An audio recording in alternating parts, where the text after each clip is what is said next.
শীতের নিঝুম সন্ধ্যের সময়টা গ্রামাঞ্চল যেন একটা অন্য রূপ নেয়। বেশ সুন্দর, তবে তা কখনো কখনো রোমহর্ষকও বটে। শীতের আমেজ তাড়িয়ে তাড়িয়ে উপভোগ করতে হলে বাংলার বিভিন্ন গ্রামে টহল দিতেই হবে। সেখানে ভোর হয় স্নিগ্ধ মাখা, সন্ধে নেমে অদ্ভুত রহস্যময় ভাবে। শীতের সন্ধ্যায় চারিদিক তাকালেই গাটা ছমছম করে ওঠে। এমনই এক শীতের সন্ধ্যায় কৌতুলপুর গ্রামের বটতলাতে জমে ওঠে তাসের আড্ডা। টেক্কার চায়ের দোকান থেকে আসে গরম ধোয়া ওঠা চা। টেক্কাও এই আড্ডায় এসে বসতো একসময়। তারপর টেক্কা বুঝল আড্ডায় চায়ের বড় অভাব। চা ছাড়া কি আর আড্ডা জমে? বুদ্ধি করে টেক্কা মিটিয়ে ফেল সেই অভাব। বটতলাতেই টেক্কার চায়ের দোকান। মাঝে মধ্যে অবশ্য টেক্কা উত্তেজিত হয়ে নিজেও খেলায় এসে যোগ দেয়। টেক্কার দোকানে কাজ করে ভজা। ভজা ছেলেটার বয়স সম্ভবত 13। সেই এসে আবার টেক্কাকে দোকানে টেনে নিয়ে যায়। এই তাসের আড্ডায় আসে দু দলের লোক।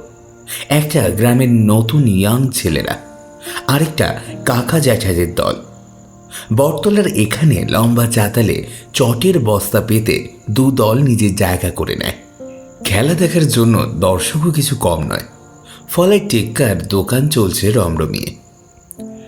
টেক্কা মুচকি হাসে আর ভাবে, এই যে তার বুদ্ধি নয়, বউটি যে তার মহা শেয়ানা। নাহলে কি আর এইসব হতো? বুদ্ধিমতী বউ আছে বলেই টেক্কা হালে পানি হয়েছে। তাই জন্যই তো টেক্কা বউকে ধন্যি ধন্যি করে, মাথায় তুলে রাখে। সবটা অবশ্য ভালোবেসে নয়, বেশিরভাগটাই ভয়ের চোটে। সে যাই হোক, তবে দোকান নিয়ে টেক্কা বেশ খুশি। দোকানদারি আর আড্ডা যদি একসাথে চলে তাহলে আর কি চাই। রোজকার মতো আজও সবাই সন্ধে হতেই হাজির হয়েছে। কাকা জ্যাঠারাও এসে পড়েছে ইতিমধ্যেই। ইয়াং ছেলেদের মধ্যে জনাচারেক এসেছে। পরেশ জেঠু শুরুত করে চা টেনে নিয়ে বলল,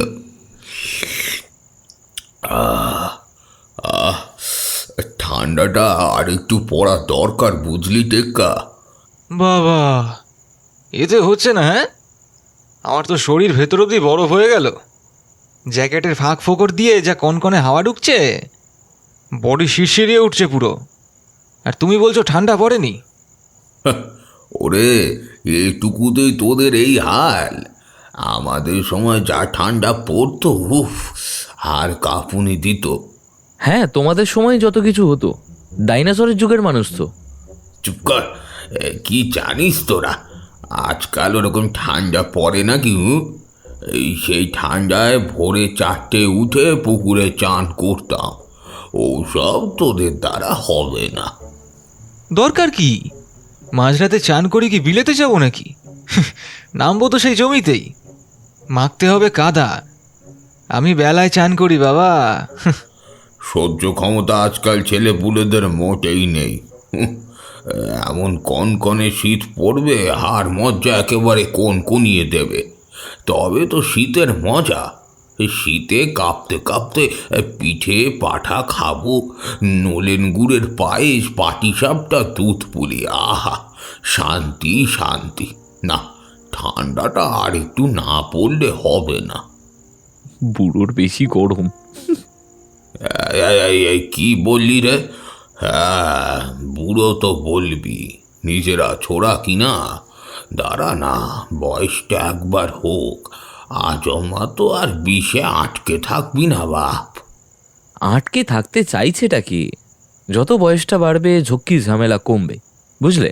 ও আশাতেই থাক, বিয়েটা হোক, সংসার ধর্ম কর, বুঝবি মজা। আচ্ছা, তোমার কি ঝামেলা আছে? তুমিই বলো। দিব্যি সারাদিন দোকানে বসে বসে খদ্দের ঠকিয়ে পয়সা গোনো, আর গাদা গুচ্ছের গেলো। সন্ধে হলে তাস পিটিয়ে বাড়ি টেনে ঘুমাও। তুমি কি বুঝবে আমাদের জ্বালা? পাশ থেকে সবাই হো হো করে হেসে উঠল। পরেশ জেঠু বেশ বেজায় চটে গেল। রাগে গনগনিয়ে উঠে বলল, থাম আটকুড়োর ব্যাটা সব। আমি খদ্দের ঠকাই? আজ 40 বছর ধরে দোকানি করছি। লোকে বলতে পারবে না আমি 2 পয়সা কারোর মেরে নিয়েছি। তোদের বাপকে জিজ্ঞেস করবি। আর গাদা গুচ্ছের গেলার কথা যে বলছিস, বেশ করি গিলি। তোর বাপের মেরেকটা খাই নাকি? আজন্মা যা খাটনি করেছি তা ফল ওই চলতি একটা দোকান। আমার বেটাটা তো একটা রাম পাঠা। হ্যাঁ, এই কাম ধান্দার মতি নেই বাপুর। ফাঁকা মাথায় টেরি কেটে এই দিন রাত্রির থিয়েটারে পড়ে থাকে, বাড়ির পথ মারায় না। এদিকে বাপ খেটে মরছে, বায়োস্কোপের হিরো হবে শুয়োরের বাচ্চা। জ্বালা আমার কম, এক তরকারি নুন পোড়া। তোরা আর কি বুঝবি? আমাদের জ্বালা কিছু কম নয় গো। কাজকর্মের বাজারে যা হাল, তোমরা খালি ভাবো আমরা গায়ে হাওয়া লাগিয়ে ঘুরে বেড়াই। আচ্ছা জেঠু, তপনদা ওই যাত্রাপালা ছাড়া আর কিছু তাহলে করছে না, তাই তো? না না, আর কি বলি বলতো, বাড়ি এলে তবে তো আসেই না। আসবে কেন? তুমি তো ঢুকতে বারণ করেছো, কম কথা শুনিয়েছো তাকে? তো কি করব, মাথায় তুলে নাচবো নাকি? তোমার বাপ যেমন তোমায় মাথায় তুলে নাচছে। এই বয়সে নেচে আর ঠ্যাং ভেঙে লাভ নেই। তপনদার জায়গায় আমি হলে দেখাতাম মজা। তপনদা তো চলে গেছে, আমি তোমার ঘাড়ে বসে খেতাম। লজ্জা ঘেন্না তোদের কিছুই নেই। ছি, আমিও তেমন। মায়ের কাছে মাসির গল্প করলে যা হয় আর কি। রাগ করছো কেন জেঠু? অত পিরিত মারিসনি তো আর। যা তো, দেখো দেখো, ধর কনকনে ঠান্ডা হাত দিয়ে আবার গায়ে দিয়ে দিল। সার সার টেক্কা, চা তো একেবারে ঠান্ডা হয়ে গেছে রে। ওই কেটে আমি চা শিখতে শিখতে ঠান্ডা হয়ে যাচ্ছি। না না, এ জল হয়ে গেছে একেবারে।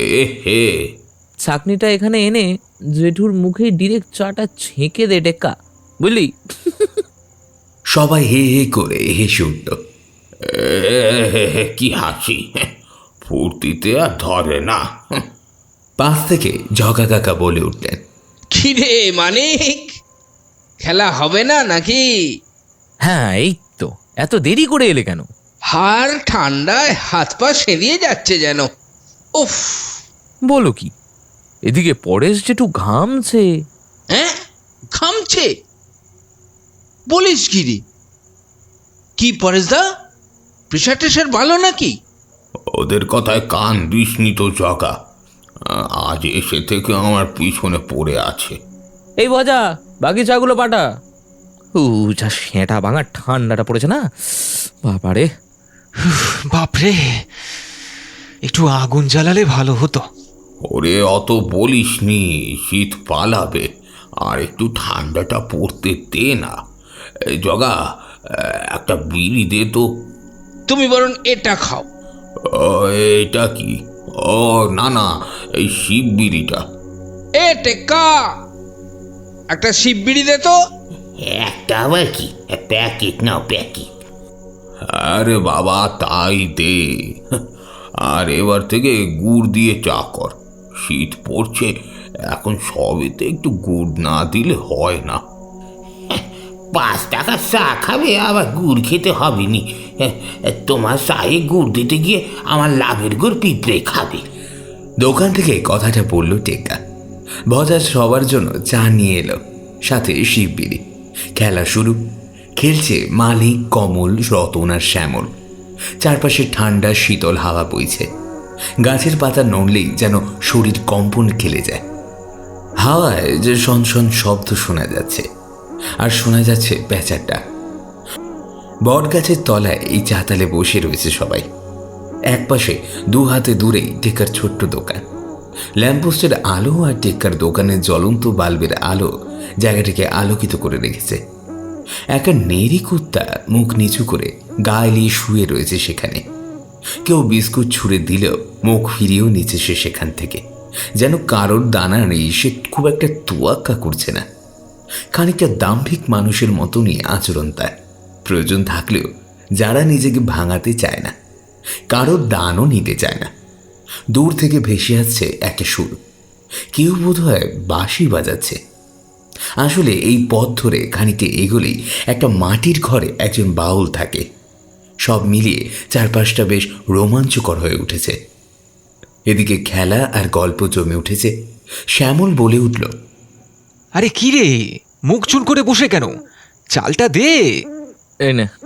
পাশ থেকে পরেশ জেঠু বলে উঠল, দূর দূর, কি চাল দিচ্ছিস? ফ্যাস ফ্যাস করে কানের কাছে বকো না তো খেলার সময়। তুই তো চালটা দিলি ভুল। কি ভুল দিলাম? চুপ করে দেখো না। এভাবেই খেলা চলছে। দোকান ছেড়ে টেক্কা আসরে আসতেই তার পা আটকে গেছে। সে আর নড়ছে না। টান টান উত্তেজনায় খেলা চলছে। কে কি চাল দিচ্ছে তা দেখার জন্য সবাই মুখ বাড়িয়ে রয়েছে। যারা দাঁড়িয়ে আছে তাদের প্রায় হুমড়ি খেয়ে পড়ার মতো অবস্থা। শ্যামল সবে মাত্র তার মোক্ষম চালটা দিতে যাবে, ব্যাস দপ করে নিভে গেল আলো। লোডশেডিং। ঘুটঘুটে অন্ধকারে একে অপরের মুখ দেখার অবধি উপায় নেই। তৎক্ষণাৎ সবাই যেন একটা অন্য জগৎ থেকে ইহ জগতে এসে পড়ল ধূপ করে। খেলার ছন্দ ভঙ্গ হলো। সবার কণ্ঠেই একসাথেই আফসোসের সুর। তাই ভালো চালটা সবে দিতে গেলাম, মুখটাই মেরে দিল। এই সব কারেন্টের লোকগুলোকে রাম কেলানি দিলেও মন ভরবে না। আরে না, ট্রান্সফরমার গেছে বুঝলি, আজ আর আসবে বলে মনে হয় না। এমন সাত সন্ধ্যাবেলা কেউ কারেন্ট অফ করে? সত্যি বাবা, বিরক্তিকর। দূর দূর, ভালো সময়টা। এর চাইতে হ্যারিকেন জেলে খেলাই ভালো। আমাদের সময়। ব্যাস আবার শুরু হলো আমাদের সময় আর আমাদের সময়। উফ, থামো তো এবার। ফালতু ফালতু কারেন্ট অফ করে দিল। আরে বাবা না রে না, অফ করেনি, ট্রান্সফরমার গেছে। এই চুপ কর তো, শীতকালে আবার এত কি কি এমন জলে এখন যে ওভারলোডিং হবে? লুজ কানেকশন হয়তো, আর নইলে ভোল্টেজ ওঠানামা করছে। হ্যাঁ, মরুক গে যাক, খেলাটা তো মাঝকারা হলো। এই টেক্কা, তোর দোকানে হ্যারিকেন রাখতে পারিস না? হ্যাঁ ছিল তো, দেখ তো ভাষা। থাক থাক, দাঁড়া আমি দেখছি। উফ, কি মশা রে! চ বাড়ি পালাই। বাস তাড়াতাড়ি বাড়ি গিয়ে করবি কি? কারেন্ট ফারেন্ট নেই জেরু, বরং একটা গান ধরো দেখি। দূর হ মুখ পোড়া, এই গলায় আবার গান? এই কিরে, পেলি হ্যারিকেন? না, আমার বউ বোধহয় নিয়ে গেছে। ছাড় বাদ দে। একটু তাহলে একটা গল্প বলো না। ওসব গল্প না ফেদে বাড়ি যা, আমি চললাম। আরে দাঁড়াও না জেঠু, 10 মিনিট পরে যাবে। একটা একটা গল্প বলো দেখি। ওহ, দিন দিন কচি হচ্ছ নাকি? এই বুড়ো বয়সে গল্প শোনার স্বাদ জানলো কেন? আরে বলো না। দেখো, গল্প বললে আজকে চা আর বিড়ির টাকাটা আমি দিয়ে দেবো না হয়। বাহ বাহ, খুব যে বড় পয়সা দেখাচ্ছিস। ভালো ভালো, এরকম তো রোজই দিতে পারিস। আরে দিব দিব, তুমি বলো না। ভালো জম্পেশ করে একটু ভূতের গল্প বলো দেখি। না না, পাগল নাকি? ওসব এই রাতের অন্ধকারে, মাথা খারাপ। রাম রাম রাম রাম রাম। আরে ভয় কি, বলো না, সবাই তো আছি নাকি? না না, ওসব হবে না। পরেশ জেঠু প্রায় উঠে পালাতে পারলেই বেঁচে যায় এমন অবস্থা। এদিকে মানিক নাছরবান্ধা, হাত ধরে টেনে রেখেছে, তাকে বসিয়েই রেখেছে। গল্প না বলিয়ে তাকে ছাড়বে না। তবে শর্ত একটাই। কি শর্ত? মুখে কুলু পেটে থাকলে চলবে না। একটু করে বলবো আর তোরা সাড়া দিবি। তা বলে আবার একসাথে এই ষাঁড়ের মতো চেঁচিয়ে উঠিস না যেন। হ্যাঁ একদম, এক একবার করে এক একজন সাড়া দেবো। যাও, তুমি শুধু শুরু করো। শুরু করছি তাহলে। হ্যাঁ। এই মানিক, আমাকে ছুঁয়ে থাকিস কিন্তু। আরে হ্যাঁ গো, চাপ নিচ্ছ কেন? হাম হ্যাঁ না। হ্যাঁ, শোন তাহলে। এই সত্যি বলবো, এখানে এসব তেনাদের নিয়ে আলোচনা করাটি কি ঠিক? আরে সব ঠিক, বলো না তুমি। ওরা কি শুনতে আসছে নাকি? আচ্ছা আচ্ছা, বলছি। তবে হ্যাঁ, শুনছিস তো? কিরে, শুনছিস তো? আরে তোর বলবে তবে তো শুনবো। তেল মাখিয়েই চলেছি সেই থেকে। আচ্ছা শোন, আমাদের গায়ে ওই মাঝি পাড়ার ওপাশে দাসপাড়ার দিকটা চিনিস তো? হ্যাঁ হ্যাঁ, সব চিনি। হ্যাঁ, ওই দাসপাড়ার ওখানে অশ্বত্থতলাতে এমনই এক তাসের আড্ডা বসতো। সেসব অনেক আগের কথা। হ্যাঁ, ওখানে অলোক নামে একজন ছিল। অদ্ভুত লোক ছিল, তবে নাকি তাসের সাংঘাতিক নেশা। মদ আর তাসের নেশা, বুঝলি। স্বভাব চরিত্রের এমনিতে ভালো, তবে মাথায় ব্যারাম ছিল, একটু পাগলাটে গোছের। হ্যাঁ, পাগলাটে বলতে কি রকম? বলছি, তারপর সে তো মারা যায়। কি করে? ওটা পরে বলছি, শোন। তা সে মানে অলোকের আত্মা কিন্তু শান্তি পায়নি, বুঝলি। তাই সেই অতৃপ্ত আত্মা ঘুরে বেড়ায় চারিদিকে। তাস খেলারও লোকেদের প্রতি তার যত রাগ, ধরে ধরে তাদেরকেই মারে। এই মেরেছে কেন? এই যে বললে অলোক নিজেই তাস খেলতো, তাসের নেশা ছিল, তাহলে? হ্যাঁ, সে বেঁচে থাকতে, মরে গিয়ে নয়। মরে গিয়ে সব শালা পাল্টি মেরে যায়, সাধু হয়ে যায়। নিজে তাস খেললি দোষের নয়, আর অন্য লোকের তাস খেলতে দেখলেই রাগ। কি করতো অলোকের আত্মা? অলোকের আত্মা ঘুরতো আর খুঁজতো। কাকে? কাকে আবার? উফ, বড্ড প্রশ্ন করি, চুপ করে শোন না। এক শীতের রাতের ঘটনা বলি, শোন। পৌষ মাস তখন, কনকনে ঠান্ডা। একজন মাতাল যাচ্ছিল রাস্তা দিয়ে হেঁটে। শোনা যায় তার 2-4খানা ছেলে পিলে আর বউ নিয়ে সংসার। কাজকর্মের নামে এদিক সেদিক ঘোরে, বউটা খেটে মরে। তাই সেই দিন লোকটা যাচ্ছিল জুয়ার থেকে। রোজই যায়। পৌষের শীত তখন, তাহলেই ভাব কত ঠান্ডা। গাঢ় অন্ধকারে ফাঁকা রাস্তা দিয়ে হেঁটে যাচ্ছিল সে। দুপাশে বড় বড় তাল গাছে ঘেরা রাস্তা। গায়ে শাল চাপিয়ে টলতে টলতে আর গুনগুন করে গান গাইতে গাইতে যাচ্ছিল লোকটা।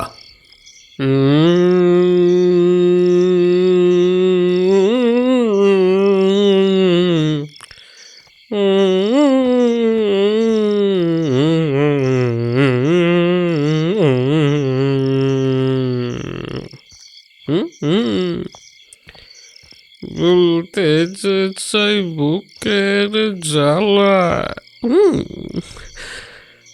রক্তের নেশার আগুন ধরা, হে প্রতি রাতের এই যে আসর, এই তো আমার জীবন বাসর।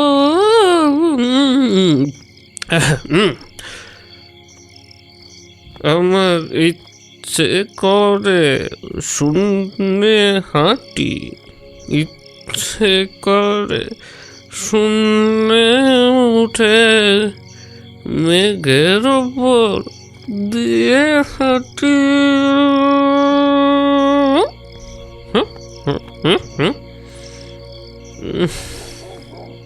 যা, এ কি রে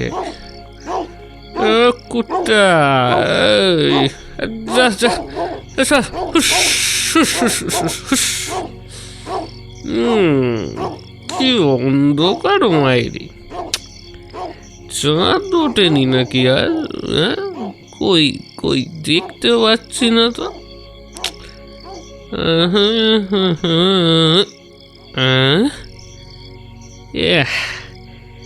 এ কি মারালাম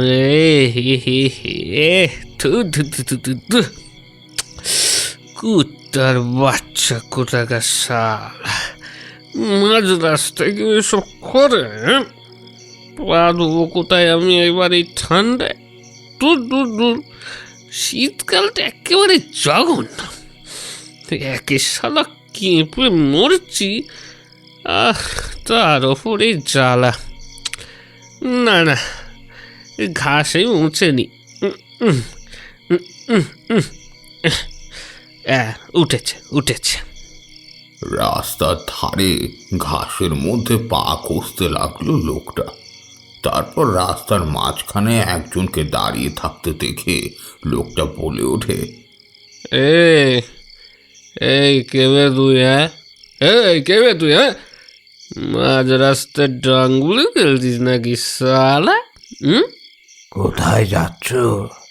মাল খেতে, মাল মাল। যাবি নাকি খেতে তুই? তো চ আমার সাথে। খেলবে? কি?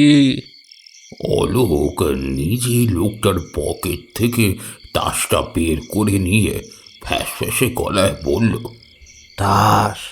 জুয়া? বাহ, বাজি লাগাও তাহলে।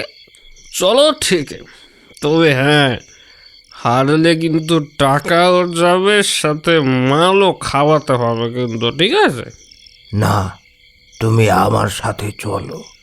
ও হো হো হো, তোমার থেকে? ঠিক আছে, চলো। লোকটা হাঁটতে থাকে অলোকের পিছু পিছু। লম্বা অন্ধকার জঙ্গলে ঘেরা রাস্তা দিয়ে লোকটা হেঁটে যাচ্ছে অলোকের সাথে।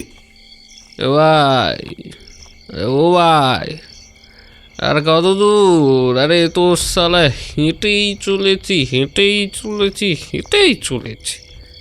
এরকম যেতে থাকলে তো সালা বৈকুণ্ঠে পৌঁছে যাব ভাই। হ্যাঁ, তারপর ফিরবো কি করে? তোমার হাত ধরে হাঁটি হাঁটি পা পা করে, না তোমার বাবা এসে আমাকে পৃথিবীতে দিয়ে যাবে? হ্যাঁ? আর তো ফেরার দরকার পড়বে না। অলোক ওকে নিয়ে যায় সেই আড্ডায়, যেখানে এমনই একদিন অলোক গলায় দড়ি দিয়েছিল। সেখানে টিম টিম করে একটা হ্যারিকেন চলছিল। লোকটা গিয়ে বসলো সেখানে, তারপর এদিক সেদিক তাকিয়ে বলল, হ্যাঁ, ও ভাই, ও ভাই, আরে কোথায় গেলে গো? ও ভাই!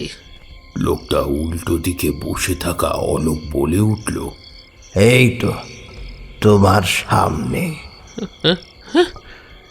এ কি, এ কি ভেলকি নাকি? এই তো ডান দিকে ছিলে। মাঝখানে রাখা হ্যারিকেনের আলোয় লোকটা দেখল ওর সামনে বসে থাকা অলোককে। আর চিরচিরে চেহারা, গলায় কালশিটে, চোখ দুটো কোটরে ঠোকা, চোখের চাহনিতে হিংস্রতা। দৃশ্যটা দেখে কেঁপে উঠল লোকটা। লোকটার গলা শুকিয়ে গেছে, মুখটা ছ্যাঁত করে উঠেছে লোকটার।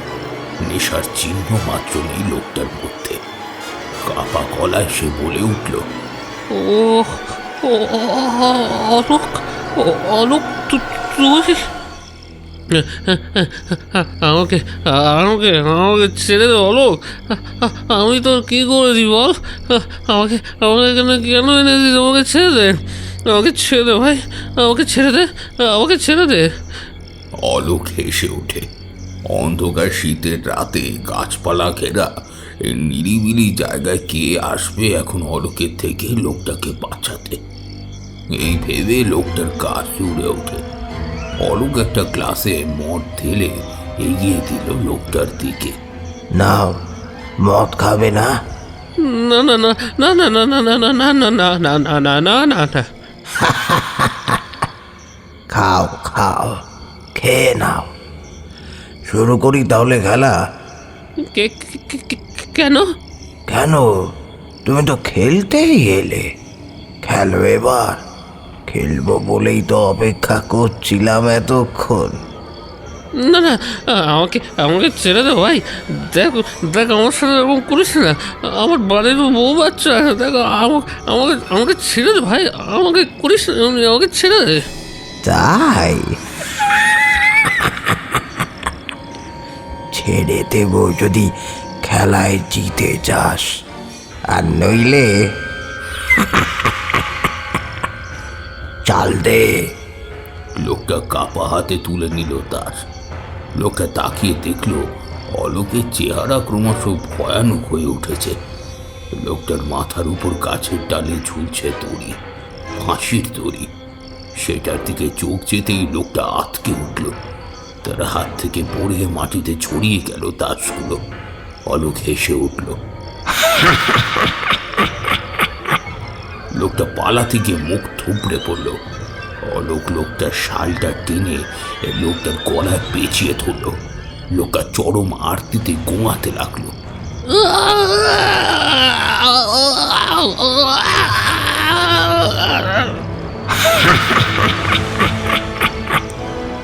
কয়েকের মধ্যেই লোকটার গোঙানি থেমে গেল।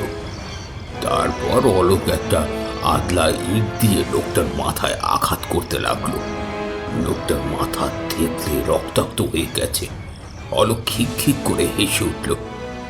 পরদিন সকালে দেখতে পাওয়া গেল লোকটার মৃতদেহ গাছের ডালে ঝুলছে, আর নিচে ছড়িয়ে রয়েছে তাস। আসলে কি বলতো, অলোকের রাগ ছিল। ও নিজে যে ভুল করেছে তার কাউকেও করতে দিতে চায়নি, তাই তাস খেলারও লোকের প্রতি ওর এত রাগ। অলোক সম্পর্কে এরকম অনেক কথাই শোনা যায়। ধীরে ধীরে গ্রামের লোকও পথে যাওয়া প্রায় বন্ধ করে দেয়। এমনকি এরকম বেশ কয়েকটা ঘটনার পর ওদিকে তাসের আড্ডা প্রায় বন্ধই হয়ে যায়। অলোক ছেলেটা নিজের দোষী মূল্য রে। প্রথমে অবশ্য ছেলেটা ভালোই ছিল।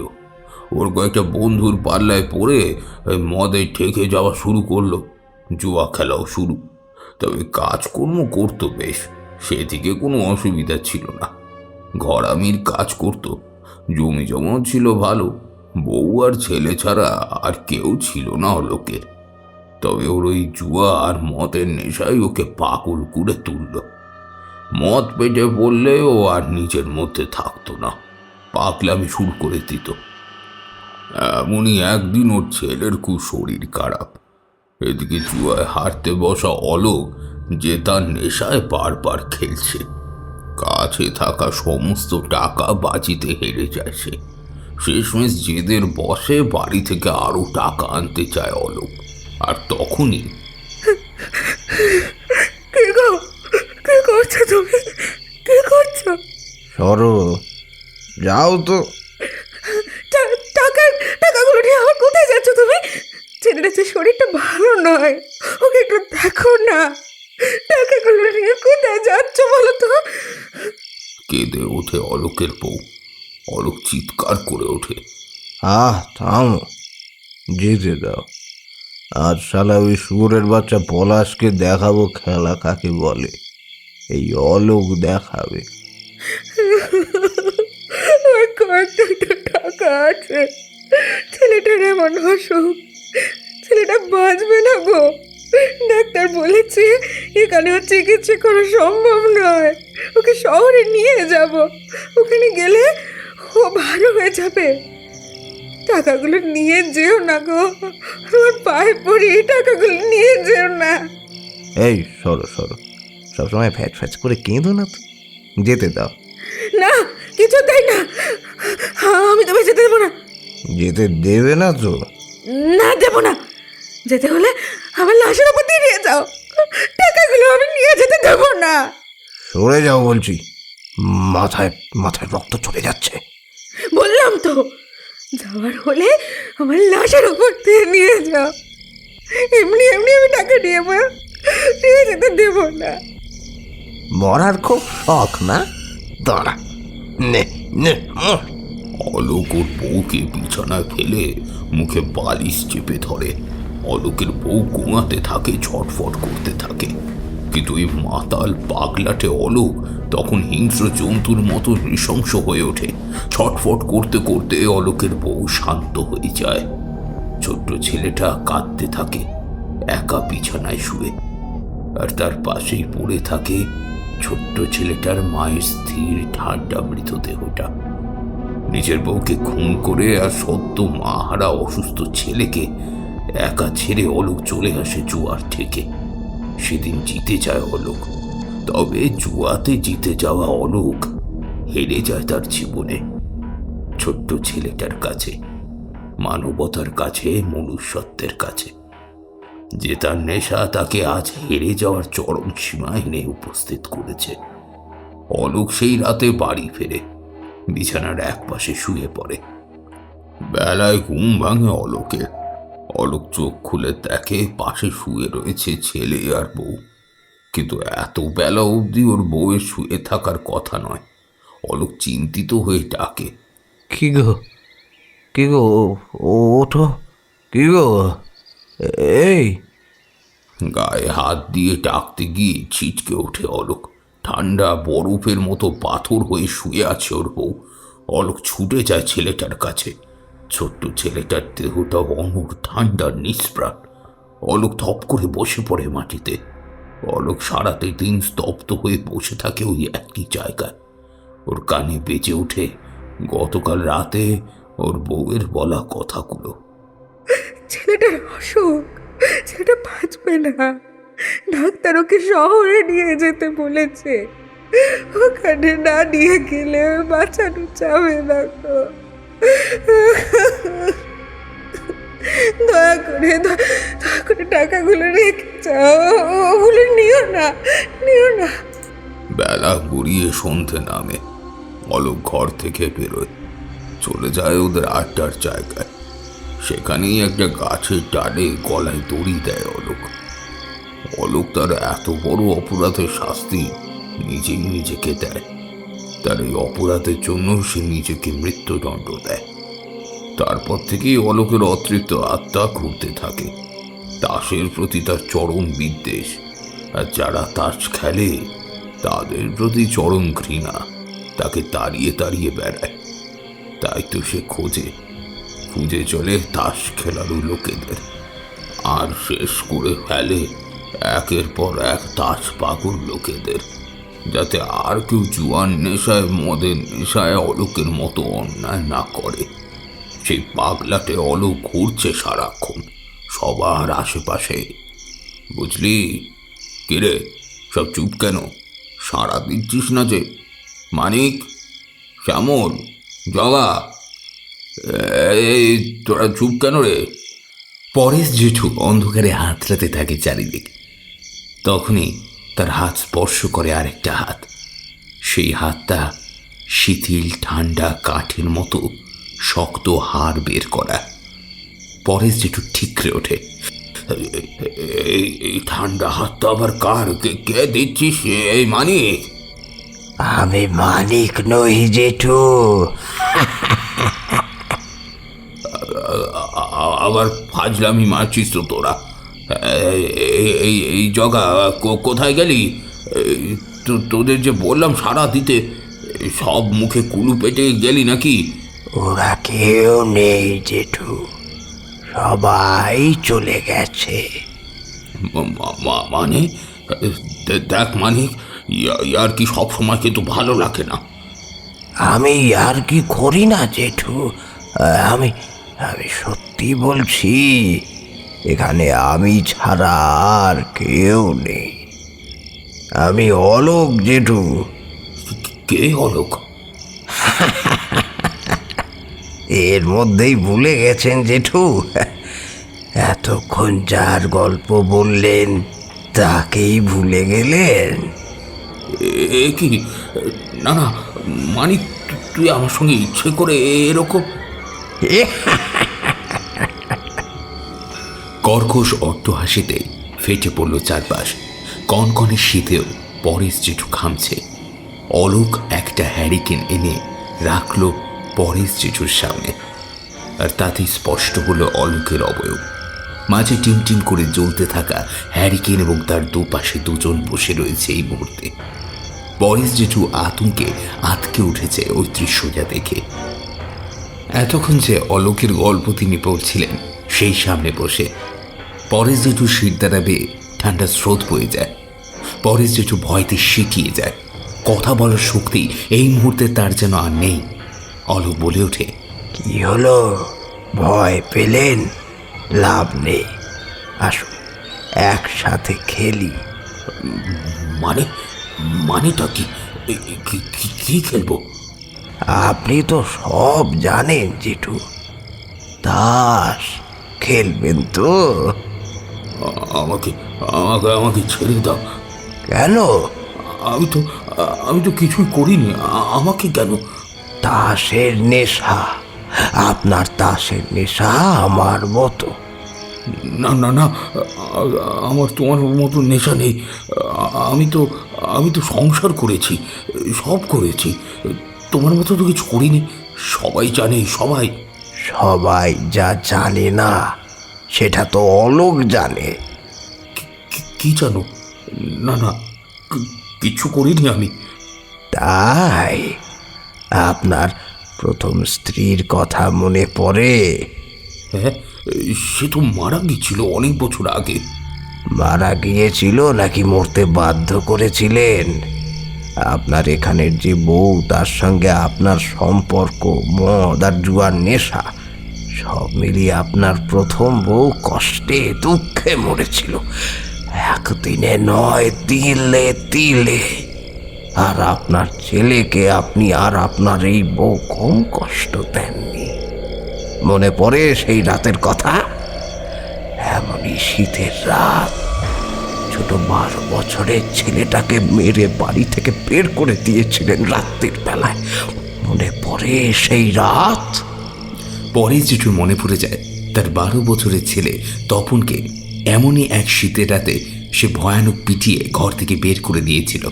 ছেলেটা খুব কাঁদছিল, দরজা ধাক্কা দিচ্ছিল ঘরে ঢোকার জন্য, কিন্তু তাকে ঘরে ঢুকতে দেয়নি সে। কারণ তার অপরাধ ছিল সে তার বাবার সাথে তাস ছিঁড়ে দিয়েছিল। অলোক আবার ফ্যাস ফ্যাস গলায় বলে ওঠে, কি মনে পড়ে?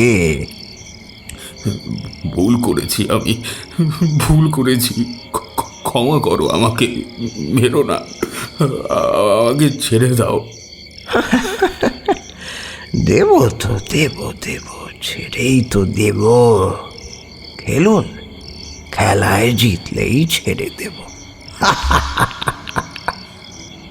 অলোক তাস পেটাতে থাকে, আর তার শব্দ পরেশ জেঠুর কানে মৃত্যুর হাতছানির মতো শোনা যায়। পরেশ জেঠুর সামনে রাখা তাস কাঁপা কাঁপা হাতে তুলে নেয়। অলোক আরও কাছে এগিয়ে আসে, হাড় ঝিরঝিরে চেহারা, গলায় কালশিটে, চোখ দুটো কোটরে ঢোকানো, চোখের চাহনি হিংস্রতা। দৃশ্যটা দেখে আবারও কেঁপে ওঠে পরেশ জেঠু। পরেশ জেঠুর হাত ফসকে তাসগুলো মাটিতে পড়ে ছড়িয়ে যায়। অলোক খিক খিক হেসে হামাগুড়ি দেবার ভঙ্গিতে এগিয়ে এলো পরেশ জেঠুর দিকে। পরেশ জেঠু পিছোতে পিছোতে গাছের গোড়ায় ঠেস দিয়ে বসে। অলোক ক্রমশ এগিয়ে আসে পরেশ জেঠুর দিকে, দাঁত খিচিয়ে খিক খিক করে হেসে ওঠে অলোক। অলোকের দাঁতবিহীন মুখগহ্বর থেকে চুইয়ে পড়া কাঁচা টকটকে লাল রক্ত। অলোকের হাতে একটা লোহার শিক। অলোক ক্রমশ সেটা নিয়ে এগিয়ে যায় পরেশ জেঠুর কাছে। পরেশ জেঠু ভয়তে আতঙ্কে তীব্র আর্তনাদ করে ওঠে, না না, আমাকে ছেড়ে দাও, ছেড়ে দাও। অলোকের রক্তচক্ষুতে হিংস্র চাহনিতে তাকিয়ে থাকে পরেশ জেঠুর দিকে। তারপর লোহার শিকটা গেঁথে দেয় পরেশ জেঠুর দুটো চোখে। বারবার ওই শিক দিয়ে আঘাত করতে থাকে অলোক। তার সমস্ত শক্তি দিয়ে সেই হিংস্র জন্তুর মতো আঘাত করে। পরেশ জেঠু চিৎকার করতে থাকে, কিন্তু তাতে কোনো লাভ হয় না। এখানে কেউ আসবে না তাকে উদ্ধার করতে। পরেশ জেঠুর চোখের স্থান এখন চোখবিহীন রক্তাক্ত কুণ্ডের মতো। তা থেকে চুইয়ে পড়ছে টাটকা রক্ত। যন্ত্রণায় কাতরাচ্ছে পরেশ জেঠু।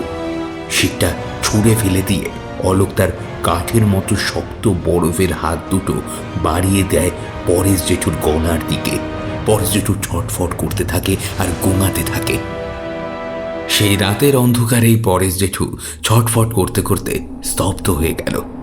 মৃত পরেশ জেঠু পড়ে রইল ওখানে। তার চারপাশে ছড়িয়ে রয়েছে তাস। অলোক মিলিয়ে গেল অন্ধকারে, হয়তো আবার নতুন কোনো তাস খেলারও খোঁজে।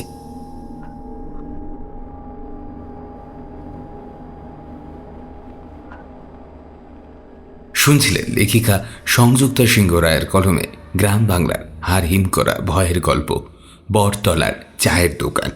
গল্প পাঠে ছিলাম আমি দীপেন্দু দাস। গল্পে আবহ সৃষ্টিতে ছিল ফিনিক্স, পোস্টার ডিজাইনে চিত্র, সংযোজনে রিম্পা।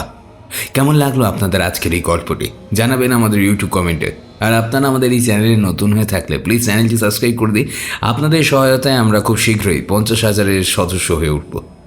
এই গল্পটি কেমন লাগলো জানাবেন আমাদের ইউটিউবে। আর কীরকম গল্প আপনারা পছন্দ করেন, ভালোবাসেন শুনতে, সেটাও কিন্তু জানাবেন। দেখা হচ্ছে অন্য কোনো গল্পে। ততক্ষণের জন্য ভালো থাকুন, সুস্থ থাকুন, আর সঙ্গে রাখুন বঙ্গকথাকে।